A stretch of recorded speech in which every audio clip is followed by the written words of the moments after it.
Sounds very difficult to be young in today's world. Barely a day passes without stories of profound woe amongst our youth. Kids' mental health is in crisis, we're told. Anxiety and depression rampant among children. There's even a child anxiety epidemic right here in the UK, apparently. It all sounds very alarming. It's also a bit confusing because, generally speaking, the world is getting more prosperous, less poor, safer. There are fewer wars. People are living longer and healthier. It should be that young people feel quite happy, actually. Now we've come through the pandemic, they should be, but they're not. And social media probably has a lot to do with that. An entire digital world of vipers exists where self-esteem can be measured directly in likes. Even I would worry about that if I wasn't, well, so well liked. But perhaps there's a bigger problem here, and it's us, we ghastly adults, who at some point decided we should teach children to be mortally offended by everyone and utterly terrified of everything, and that they could win at everything and never lose.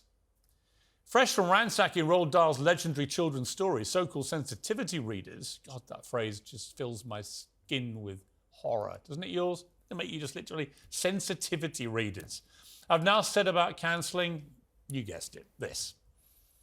Come on, Plum, throw the ball!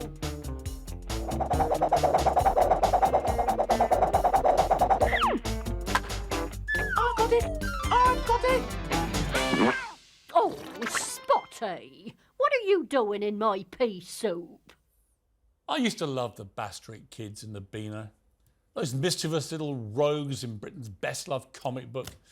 They were always problematic. It's why I like them. I like them being problematic. They've entertained children for 67 years without complaint. You know what? Kids can be problematic. I've had 4 of them. The consultants from Inclusive Minds, the very same people who censored Roald Dahl's books, have quietly decided there needs to be some changes. Of course they do. The Beano now takes professional advice from its committee of Fun Police, which has helped to rebrand its characters and vet its back catalogue. Spotty, who was called Spotty because he's spotty, is now known as Scotty. He's still got spots, you just can't say it. And Fatty, who was called Fatty because he's a fatty, is now known as Freddy, even though he's still fat. We just can't call him that. The kids have been joined by 5 new pupils, including Harsha, Mihira and Mandira, in order to be more inclusive. Mandira is featured in storylines about mental health to apparently highlight the anxieties facing children. Perhaps they should do one about Mandira being warned that her friend Fatty is offensive. This is from the same set of geniuses who changed cloud men to cloud people in James and the Giant Peach and decided the black tractors in Fantastic Mr. Fox could not be described as black because it was potentially racist to other tractors, presumably. Now, there are 2 points here. The first is about censorship. If we continue to rewrite every work of fiction based on today's sensibilities, you're going to have to keep doing it every 10 years until you're left with a sanitized slab of nonsense that bears zero resemblance to the original. The context of when something was written is part of what makes it informative and interesting. The second point is this. We heard a hell of a lot less about child anxiety when Fatty and Spotty were on the loose because they were considered to be funny then. It was a joke. It's a cartoon.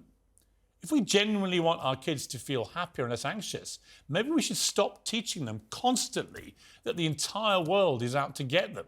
Show them how to be less offended by absolutely everything. Stop allowing them to all get a prize in everything they compete in at school, so they all think that they're winners when sometimes they're not.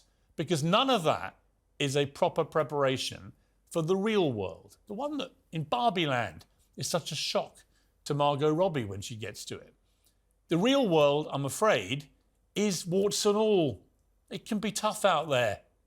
So why don't we prepare kids for how to handle it rather than cover them in cotton wool?